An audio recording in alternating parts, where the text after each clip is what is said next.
I didn't know what I was going to do or where I was going to go. All I knew is that I can't keep doing what I'm doing. You are the Rock and Roll Hall of Fame.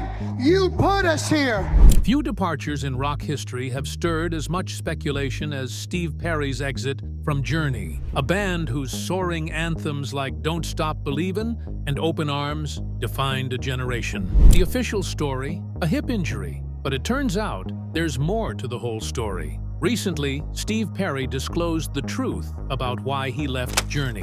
This is one journey you don't want to miss. Let's get started. Reunion and Trial by Fire. In 1996, Journey's classic lineup reunited after a decade apart. The group, whose name had become synonymous with soaring ballads and arena-shaking anthems in the late 1970s and 80s, had splintered in 1987 after the Raised on Radio tour. Frontman Steve Perry had gone on to release solo work, including his 1994 album For the Love of Strange Medicine, while guitarist Neil Schon and keyboardist Jonathan Cain pursued other projects such as Bad English. Ross Valerie, the group's longtime bassist, and Steve Smith, their jazz-influenced drummer, had also stepped away into separate musical directions. Yet, by the mid-1990s, the lure of recapturing their chemistry brought them back into the studio together. The reunion was not just a business decision, but a major cultural event.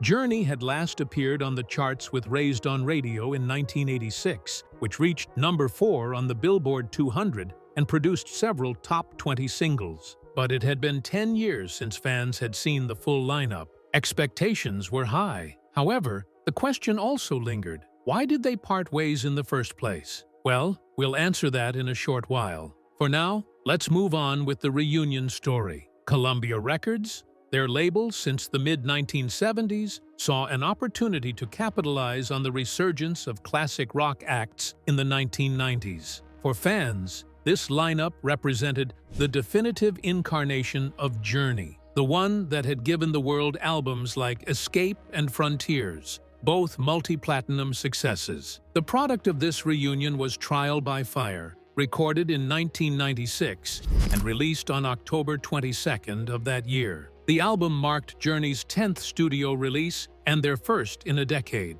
It was produced by Kevin Shirley, a South African-born producer who would later become known for his work with Aerosmith, Iron Maiden, and Joe Bonamassa. Unlike many comeback albums that struggled to connect with audiences, Trial by Fire entered the charts with strength, debuting at number 3 on the Billboard 200. The record ultimately went platinum in the United States, selling over 1 million copies. The standout single from Trial by Fire was When You Love a Woman. Released in September 1996, just weeks before the album, the song climbed to number 12 on the Billboard Hot 100 and became Journey's last major hit of the 20th century. It also topped the Billboard Adult Contemporary chart, where it remained at number 1 for 4 weeks. In early 1997, When You Love a Woman earned Journey a Grammy nomination for Best Pop Performance by a duo or group with vocals. Tracks like Message of Love and One More carried echoes of their arena rock roots, while songs such as Still She Cries and Colors of the Spirit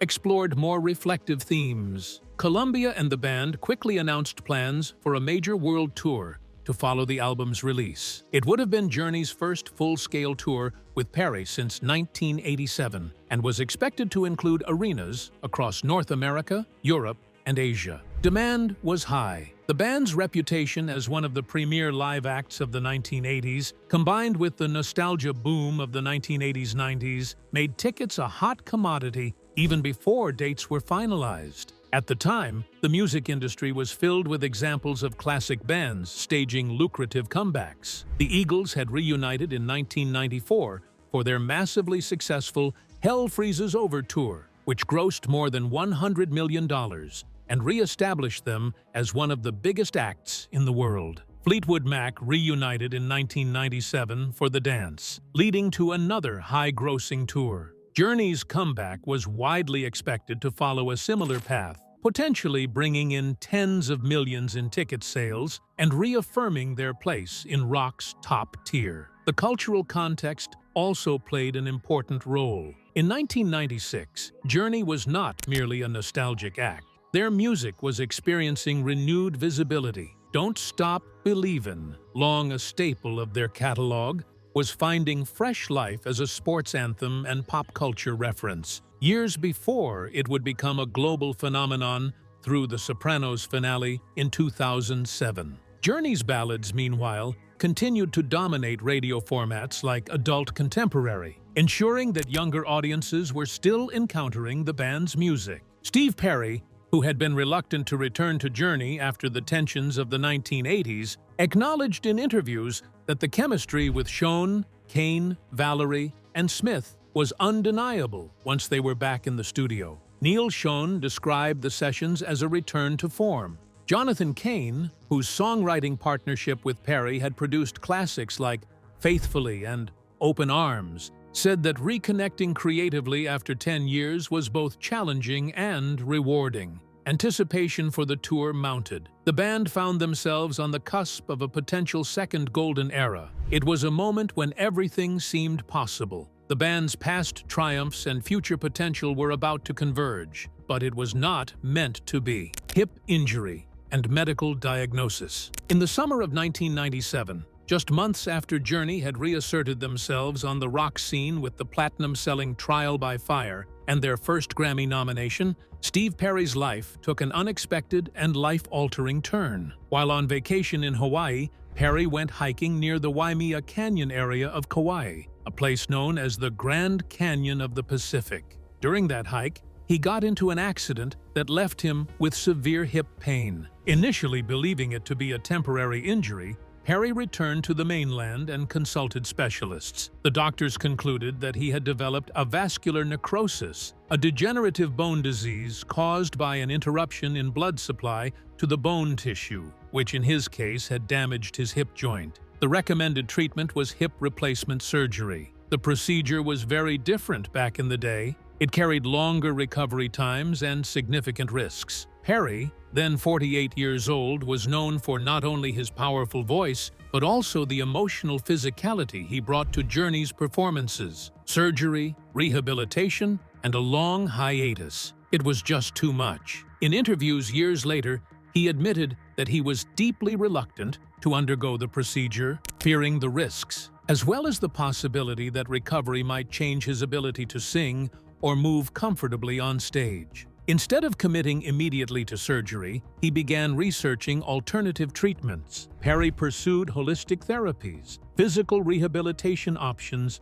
and even spiritual avenues of healing, hoping to avoid the invasive operation. Meanwhile, Journey's management had already been preparing a massive world tour to support Trial by Fire. But the hip injury stalled everything. Initially, Perry's bandmates were supportive, hoping he would recover quickly. Neil Schon and Jonathan Cain, both eager to build on the album's success, encouraged him to undergo surgery so the tour could move forward. By mid-1997, however, it became clear that Perry was unwilling to commit to the operation. Each month that passed meant further delays, lost revenue, and diminishing momentum. The rest of the band grew frustrated as they watched the opportunity slip away. Schon, who had previously weathered lineup changes in the band, pushed for a decision, while Cain expressed disappointment that the reunion's momentum was evaporating. But Perry was, some may say, not being completely unreasonable.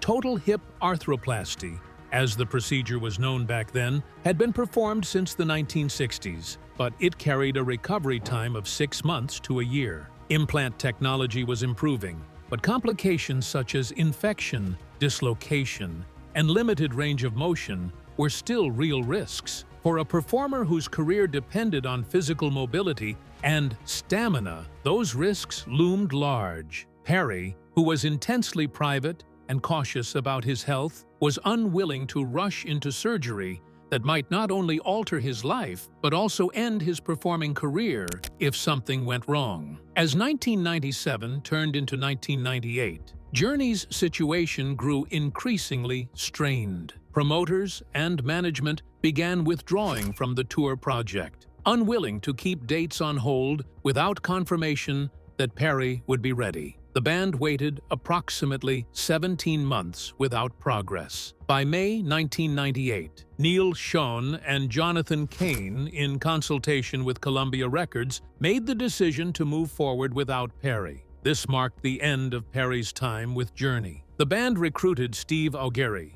former lead singer of Tall Stories, to take over vocal duties. Perry, meanwhile, retreated from the public eye. The fallout from Perry's reluctance was felt on multiple levels. Commercially, Journey lost the chance to capitalize on Trial by Fire's success through a high-grossing tour. The late 1990s proved to be a golden era for reunion tours, with Fleetwood Mac's 1997 The Dance Tour grossing nearly $36 million in the United States alone, and the Rolling Stones continuing to command stadium audiences worldwide. Journey's absence from that wave of lucrative tours cost them tens of millions in potential revenue and delayed their re-emergence as a touring powerhouse until years later, when Perry was no longer part of the lineup. Personally, Perry's hip injury was a turning point. In later interviews, he acknowledged that the physical setback coincided with an emotional and creative burnout.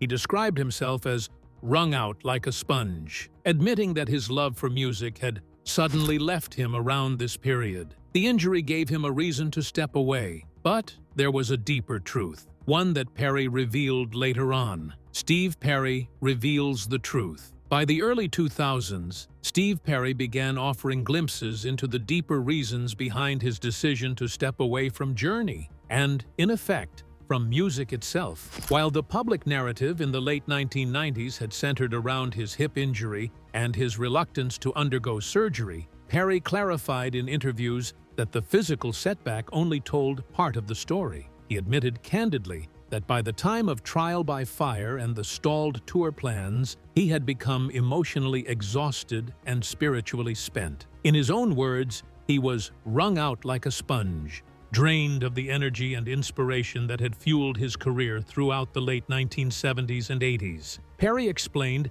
that he had fallen out of love with music, an admission that shocked fans who viewed him as inseparable from his art. He spoke of the crushing demands of fame, the relentless cycle of recording and touring, and the expectation to continuously replicate past success. These pressures, he said, left him unable to find joy in the very craft that had defined his life. By the late 1990s, Perry no longer wanted to live in a world where applause, record sales, and critical acclaim dictated his worth. He emphasized that he was not abandoning his bandmates or his fans. Instead, he wanted to preserve his sense of self. He needed space to rediscover who he was outside of the stage lights. Once he parted ways with Journey, Perry withdrew almost entirely from public life. He returned to Hanford, California, the small San Joaquin Valley town where he had grown up. Hanford, with its quiet streets and agricultural surroundings, offered a stark contrast to the massive arenas and recording studios he had once occupied.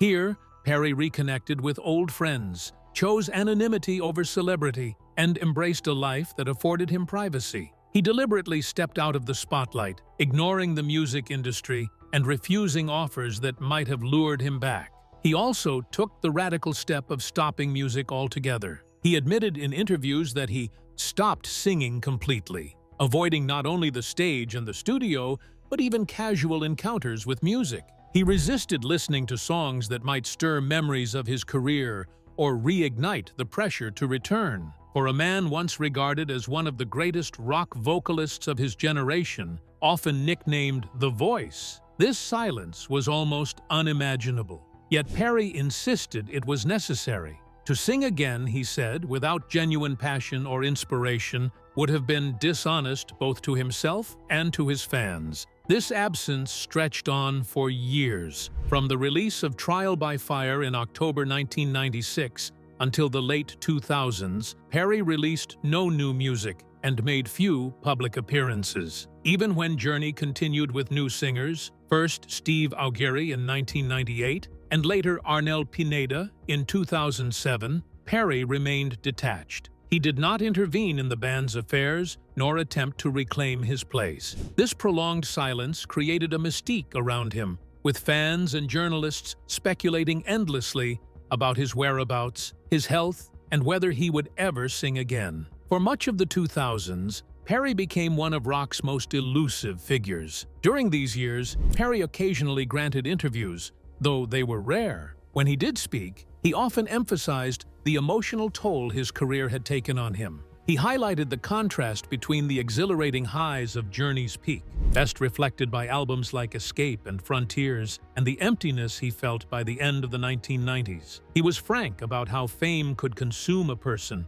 leaving little room for personal growth or authentic human connection. The longer he stayed away, the more he valued the quiet rhythms of ordinary life in Hanford, where he could be Steve Perry, the neighbor, rather than Steve Perry, the rock star. This withdrawal, however, did not mean Perry was immune to nostalgia or the tug of his legacy. In 2005, Journey was nominated for the Rock and Roll Hall of Fame, though they would not be inducted until 2017. Perry remained silent through these milestones, allowing his former bandmates to continue their careers while he stayed in the shadows. Still, his absence loomed large. Concertgoers who saw Journey with replacement singers often carried signs pleading for Perry's return, and rock media consistently ranked him among the greatest vocalists of all time.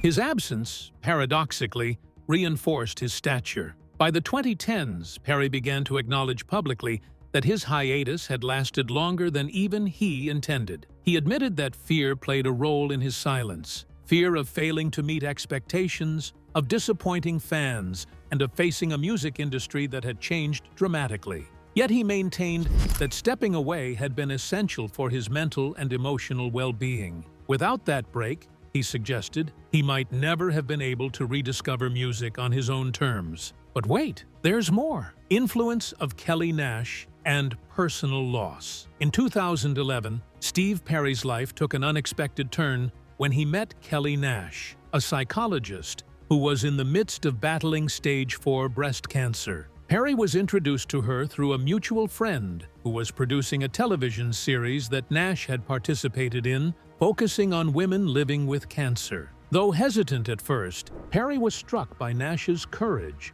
her warmth, and her outlook on life in the face of overwhelming adversity. What began as a cautious connection quickly developed into a profound relationship that reshaped Perry's personal life after years of isolation. This relationship offered him a renewed sense of intimacy, belonging, and purpose. Nash's role in Perry's story cannot be overstated. She was the first person in many years to break through the guarded walls he had built around himself. At the time they met, Perry had long been avoiding both personal entanglements and professional obligations. Since his departure from Journey, he had resisted invitations to collaborate, turned down opportunities to perform, and had rarely spoken about music. Yet Nash approached him without the baggage of his fame. Perry later revealed that Nash's illness did not deter him from pursuing the relationship. Instead, he embraced the time they had together, stating in interviews that he fell in love with her in a heartbeat. For a man who had withdrawn so completely from the world, this was a profound shift. Nash, despite her diagnosis, was committed to living fully, and Perry found himself inspired by her determination and bravery. Their relationship was not without its emotional challenges, as both knew her prognosis was grim. Yet, rather than allow the impending loss to overshadow their time, Perry chose to cherish every moment, seeing in Nash not just a partner, but also a source of spiritual renewal. In the course of their relationship, Nash made Perry promise something that would prove pivotal in the years to come. She knew he had spent much of the previous 2 decades in self-imposed exile, retreating from both music and society at large. Understanding the depth of his grief and isolation, she extracted from him a vow. If she died, he would not allow himself to vanish again. He would not abandon the music that had once defined him. On December 14, 2012, Nash lost her battle with cancer, leaving Perry devastated. For Perry, her passing was both a crushing blow and a turning point. The grief was profound, and he spent much of the following 2 years mourning her absence. During this period, he described himself as broken, grappling with the emptiness that followed losing someone he had come to love so deeply. Yet, at the same time, her final wish lingered in his mind. Nash had not only given him love, but had also entrusted him with a mission. The years 2013 and 2014 became a time of slow healing for Perry. Though he initially remained withdrawn, he began to feel the stirrings of creativity returning. He found himself writing again, exploring melodies and lyrics that reflected both his grief and the love that had reignited his life. This marked a significant turning point because, for the first time since the late 1990s, Perry was engaging with music not as an obligation or expectation, but as a personal outlet. By 2014, Perry surprised fans by making an unexpected return to the stage. He appeared with the alternative rock band Eels during several of their concerts, including a show at the Fitzgerald Theater in St. Paul, Minnesota, on May 24, 2014. For the first time in nearly 2 decades, audiences heard Perry's voice live. He performed classics such as Open Arms and Lights. The reaction from fans was overwhelming, with videos of the performances spreading quickly online. Perry later explained that it was Nash's memory that had given him the courage to walk on stage again, fulfilling her wish that he would not retreat into silence after her death. This tentative return eventually grew into a more focused effort to record new material.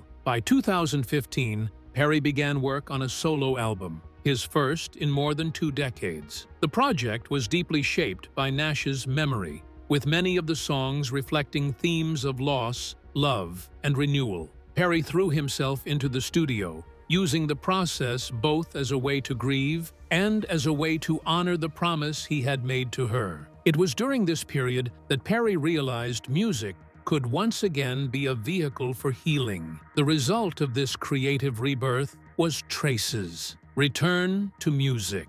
When Steve Perry released Traces on October 5, 2018, through Fantasy Records, it marked the end of a silence that had lasted nearly a quarter of a century. The album was his first full-length solo work since For the Love of Strange Medicine in 1994, and the anticipation surrounding its release was extraordinary. Fans who had long wondered if Perry would ever return to music were finally rewarded, and critics immediately recognized Traces as more than just a comeback.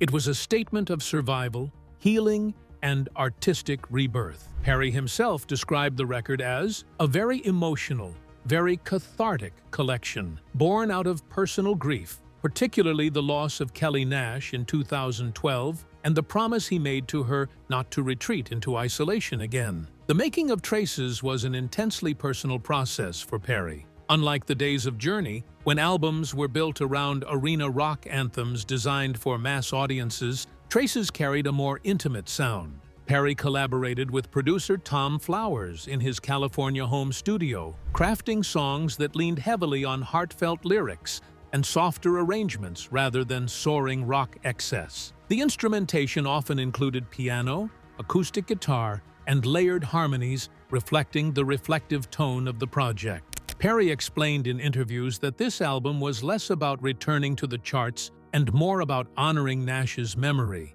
and rediscovering the joy of making music on his own terms. Commercially, the album performed strongly, considering Perry's long absence. Upon release, Traces debuted at number 6 on the Billboard 200, his highest charting solo record. It also landed at number 1 on the Rock Albums chart. Songs like No Erasing, the lead single, showcased a voice aged by time but still instantly recognizable, carrying both power and vulnerability. Other tracks, such as We're Still Here, Most of All, and In the Rain, revealed Perry's reflective side, with lyrics steeped in themes of love, memory, and moving forward. In press appearances leading up to and following the release, Perry was candid about why he had left Journey and why it had taken him so long to return. He explained that leaving the band after Trial by Fire in the late 1990s had been necessary for him to rediscover himself outside the pressures of fame.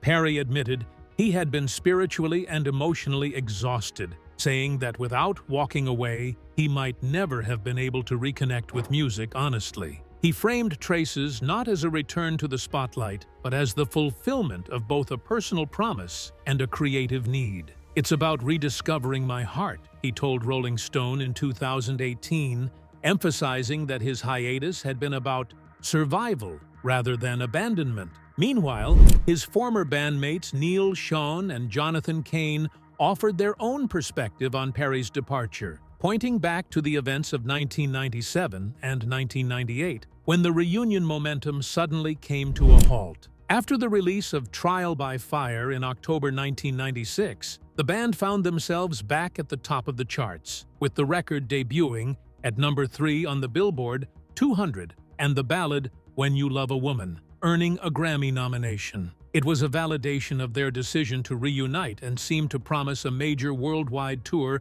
that would bring Journey back to arenas and stadiums. However, those plans collapsed when Perry injured his hip. However, for Schon and Cain, the problem was not simply the injury but the prolonged uncertainty that followed. Perry never fully committed to the operation, leaving the band in limbo as months stretched into over a year. By their account, nearly 17 months passed without progress, and both management and promoters were pressuring the group for answers. Schon later recalled the situation as a painful waiting game where every phone call brought either silence or vague promises rather than a concrete plan to move forward. The communication breakdown, as they tell it, left them with little choice but to act if Journey was to survive.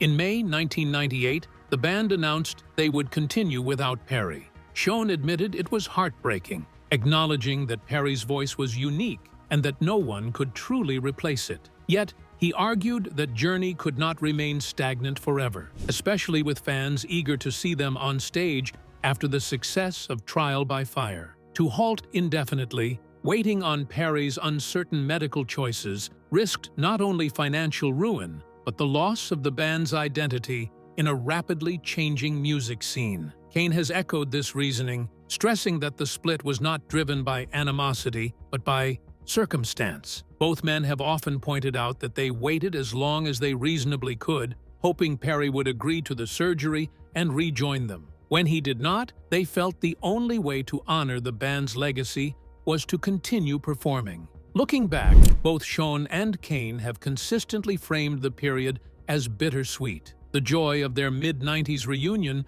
fueled by a chart-topping album and critical recognition, dissolved into disappointment when Perry stepped away. Still, they argue that their decision was a necessary one, a practical response to a stalemate. While Perry has been careful not to criticize his former bandmates publicly, he has acknowledged the pain of that period. Schon and Cain, in turn, have expressed respect for Perry's talent, but also defended their decision to continue. The tension between the two narratives reflects not hostility, but the natural fracture that occurs when art, health, and business collide in the high-stakes world of rock music. In 2017, before the release of Traces, Perry reunited with his former bandmates in a symbolic way when Journey was inducted into the Rock and Roll Hall of Fame. The ceremony, held on April 7, 2017, at the Barclays Center in Brooklyn, New York, brought Perry together with Schon, Cain, Ross Valerie, Steve Smith, and other members associated with the band's legacy. Fans hoped for a live reunion performance, but Perry declined to sing with the group, leaving Arnel Pineda, Journey's frontman since 2007, to handle vocals. Still, Perry's appearance was significant. It was the first time in decades that he stood publicly with Journey, and his speech acknowledged the contributions of his former bandmates and the enduring bond of their music.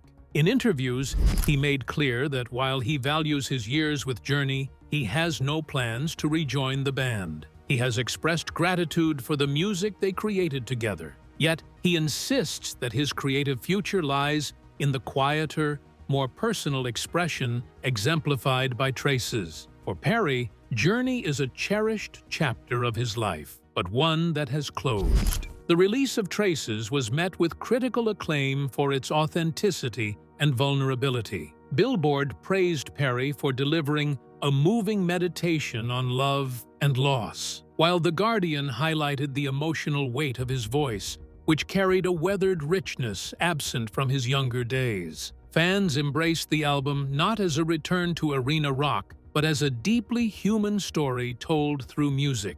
In the years since Traces, Perry has continued to nurture his solo career at his own pace. In 2019, he released a deluxe edition of the album with additional tracks, including October in New York and Angel Eyes. He has also hinted at the possibility of recording new material, though he remains deliberate and cautious, emphasizing that he no longer feels compelled to operate under industry pressures. Today, Perry is both a legend of rock's past and a survivor who has crafted a second act on his own terms. Well, that's it for now. Thanks for watching. Did you like this video? If you did, please consider liking, dropping a comment, and hitting the subscribe button so that you don't miss out on our new uploads. Also, don't miss this video you see on your screen right now. It's truly unbelievable.